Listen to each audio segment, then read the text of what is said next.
राम जी को विष्णु का अवतार क्यों माना जाता है? नमस्कार दोस्तों, आप सभी का स्वागत है JKM Monu story YouTube channel में। मित्रों, आज हम आपको बताएंगे कि राम जी को विष्णु के सबसे महत्वपूर्ण अवतारों में एक माना जाता है।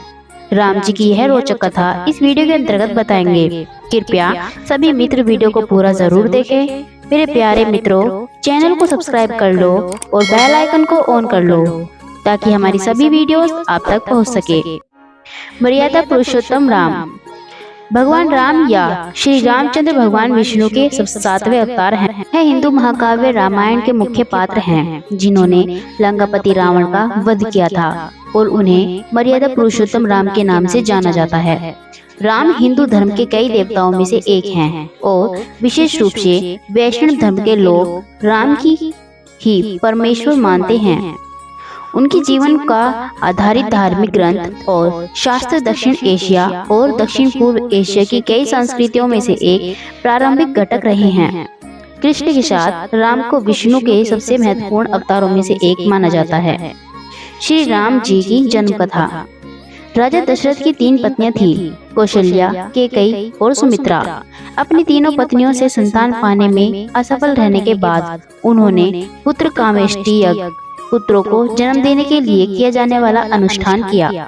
इससे अनुष्ठान के अंत में खीर का एक बर्तन प्राप्त किया था।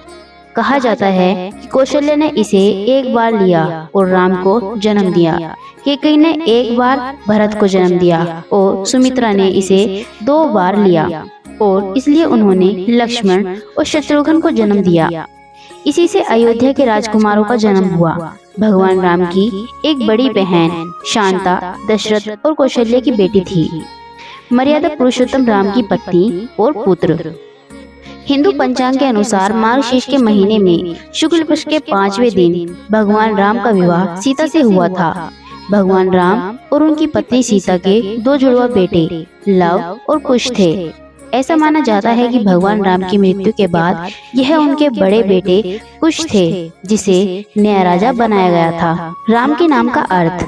कहा जाता है कि भगवान राम का नाम रघुवंश के गुरु वशिष्ठ महर्षि द्वारा दिया गया था। उनके नाम का एक महत्वपूर्ण अर्थ था, क्योंकि यह 2 बीज अक्षरों से बना था, अग्नि बीज रा और अमृत बीज माँ।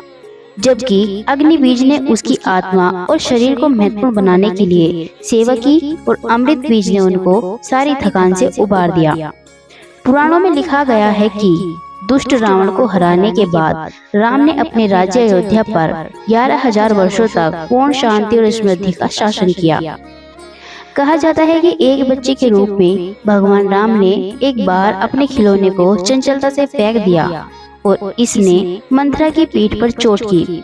मंथरा ने कैकेयी के माध्यम से अपना बदला लिया और भगवान राम को 14 साल के वनवास पर भेज दिया। मृत्यु के समय हनुमान को भेज दिया था नागलोक। कहा जाता है कि श्री राम ने मृत्यु के वक्त हनुमान को अलग करने के लिए अपनी अंगूठी को फर्श में आई दरार में डाल दिया था और हनुमान जी ने उसे लाने के लिए कहा था। जब हनुमान नीचे गए तो वह नागों की भूमि में पहुंच गए और राजा वासुकि से राम की अंगूठी मांगी। राजा ने उन्हें एक अंगूठियों के विशाल पहाड़ को दिखाते हुए कहा कि वह अंगूठी ढूंढ ले। जब बजरंगबली ने पहली अंगूठी उठाई, वह भी श्री राम की थी और बाकी सभी श्री राम की ही थी। तब राजा वासुकि ने उन्हें समझाया कि जो भी पृथ्वी लोक पर आता है उसे एक दिन सब कुछ छोड़कर जाना ही पड़ता है। विष्णु के 1000 नामों में से 394वां नाम है राम। भगवान राम का जन्म इक्ष्वाकु वंश में हुआ था, जिसकी स्थापना भगवान सूर्य के पुत्र राजा इक्ष्वाकु ने की थी। इसलिए भगवान राम को सूर्यवंशी भी कहा जाता है। विष्णु सहस्त्रनाम नामक पुस्तक में भगवान विष्णु के 1000 नामों को सूचीबद्ध किया गया है। इस सूची के अनुसार राम भगवान विष्णु का 394वां नाम है। कहा जाता है कि राम और सीता की रक्षा के लिए लक्ष्मण को 14 साल तक नींद नहीं आई। यही कारण है कि वह गुदाकेश के रूप में जाने जाते हैं, जो कि नींद को हराने वाला व्यक्ति था। इसके बजाय लक्ष्मण की पत्नी उर्मिला जो अयोध्या में थी, 14 साल तक सोती रही, क्योंकि उन्होंने अपनी और लक्ष्मण के हिस्से की नींद को पूरा किया था। उर्मिला रामायण की कहानी में एक कम ज्ञात चरित्र थी। लंकापति रावण को मिला था श्राप। पौराणिक मान्यता अनुसार भगवान शिव के द्वारपाल नंदी ने रावण को एक बार भगवान शिव से मिलने से रोक दिया।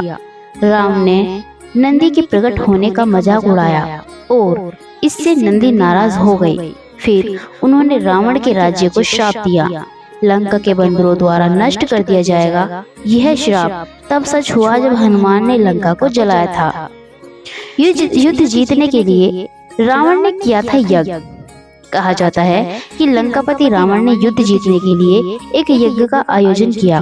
तब राम जी ने बाली के पुत्र अंगद की मदद मांगी और लंका में अराजकता पैदा कराने की मांग की।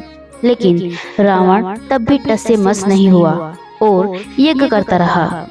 फिर अंगद ने रावण की पत्नी मंदोदरी के बाल खींचने शुरू किए ताकि रावण यज्ञ से उठ जाए और यज्ञ अधूरा रह जाए। शुरुआत में रावण स्थिर रहा, लेकिन जब मंदोदरी ने उससे मदद की गुहार लगाई तो उसे यज्ञ छोड़ दिया। श्री राम को प्रसन्न करने के उपाय। यदि आपके दाम्पत्य जीवन में मनमुटाव चल रहा है तो पत्नी को रामनवमी के दिन रात्रि में खीर बनाकर चंद्रमा की रोशनी में 1 घंटे तक रखने के बाद अपने पति के साथ खानी चाहिए। इससे प्रेम बढ़ता है और रिश्ते में मधुरता आती है। रामनवमी के दिन एक कटोरी में गंगा जल लेकर ओम श्री ह्रीं क्लीं रामचंद्राय श्री नमः का 108 बार जाप करना चाहिए। इसके बाद घर के प्रत्येक कोने में जल का छिड़काव करना चाहिए। यदि गृहस्थ जीवन में बाधाएं आ रही हैं तो श्री रामचंद्र की आरती का गान करना चाहिए। कमेंट में जय माँ लक्ष्मी अवश्य लिखें। श्री राधे राधे। अपना व अपने परिवार का ख्याल रखें। धन्यवाद।